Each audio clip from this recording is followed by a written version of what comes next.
கிறிஸ்துவுக்குள் பிரியமானவர்களே, இந்த ஆசீர்வதிக்கப்பட்ட ஜனவரி மாதம் 20ஆம் நாளிலும் தினமுறை இறைவாக்கின் வழியாக உங்கள் ஒவ்வொருவரையும் சந்திப்பதில் மிக்க மகிழ்ச்சி. இன்றும் கூட நாம் தியானிக்க இருக்கிற வார்த்தை எபிரேயர் 12ஆம் அதிகாரம் 1 வசனம். நமக்கு குறிப்பிட்டுள்ள பந்தயத்தில் மன உறுதியோடு ஓடுவோமாக. ஆமென். கிறிஸ்துவுக்குள் பிரியமானவர்களே, கடவுள் ஒவ்வொருவருக்கும் அவர்களுடைய வாழ்க்கை எப்படி ஆசீர்வாதமாக அமைய வேண்டும், அவர்களுடைய வேலை, குடும்பம், தொழில், படிப்பு எப்படியாக இருக்க வேண்டும் என்பதை ஒவ்வொருவருக்கும் அவருடைய சித்தத்தின்படி அவர் ஆயத்தமாக்கி வைத்திருக்கிறார்.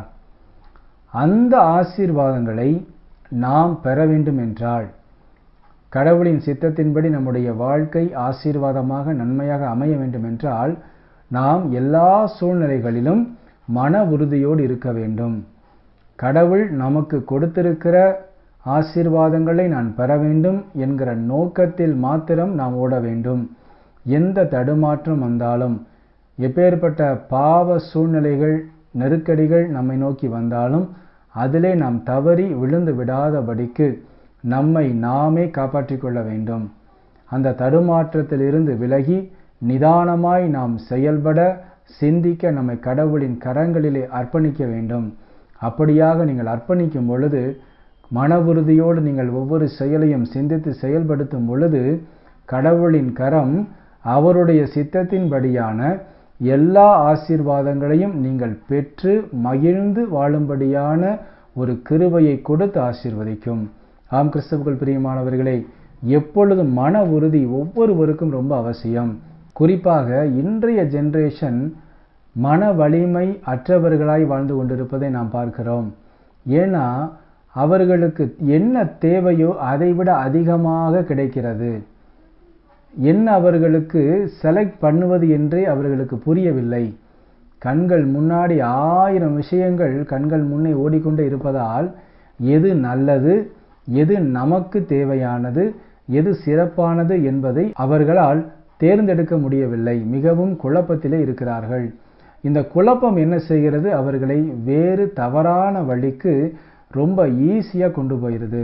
ஆகவே கிறிஸ்துவுக்குள் பிரியமானவர்களே, பவுல் இந்த வார்த்தையில் நமக்கு குறிப்பிட்டிருக்கிறபடியாக நமக்கென்று கடவுள் முன்குறித்திருக்கிற ஓட்டத்திலே நாம் மன உறுதியோடு ஓடினால் மாத்திரமே கடவுளின் ஆசீரை பெற முடியும். ஆகவே நம்முடைய பிள்ளைகளை சரியான முறையில் வளர்த்தால் மாத்திரமே நம்முடைய எதிர்காலம், பிள்ளைகளுடைய எதிர்காலம் ஆசீர்வாதமாகவும் சமாதானமாகவும் இருக்கும். ஆகவே நாம் ஒவ்வொருவரும் குடும்ப ஜெபத்தை கண்டிப்பாக ஏறெடுக்க வேண்டும். பிள்ளைகளுக்காக பெற்றோர்கள் ஒரு 5 நிமிடமாவது தினமும் இரவு படுக்க செல்வதற்கு முன்பதாக அவர்கள் தலையிலே கை வைத்து ஜெபிக்க வேண்டும். அப்படி பெற்றோர்கள் பிள்ளைகளின் தலையிலே கை வைத்து ஜெபிக்கிற நேரத்திலே இயேசு மகாராஜாவின் 2 கரங்களும் பெற்றோர்கள் மீது இருக்கும். ஆகவே கிறிஸ்துவுக்குள் பிரியமானவர்களே, ஒவ்வொரு நாளும் நாம் மன உறுதியோடு நாம் வாழ வேண்டும். நம்முடைய பிள்ளைகளையும் வாழ வைக்க வேண்டும். அதற்குரிய எல்லா பலத்தையும் ஞானத்தையும் கடவுள் இன்று உங்கள் ஒவ்வொருவருக்கும் கொடுத்து ஆசீர்வதிப்பார். ஆமேன். நாம் ஜெபிப்போமா?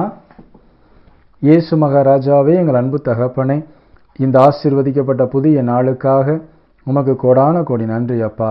இந்த நாளிலும் நாங்கள் பெற்றுக்கொண்ட இந்த இறைவாக்கின்படியாகவே நாங்கள் எப்பொழுதும் எல்லா சூழ்நிலைகளிலும் மன உறுதியோடு எங்களுக்கு குறிக்கப்பட்ட ஓட்டத்தில் ஓட எங்களுக்கு கிருபை தந்தருளும், பலன் தந்தருளும், ஞானத்தை தந்தருளும் சுவாமி.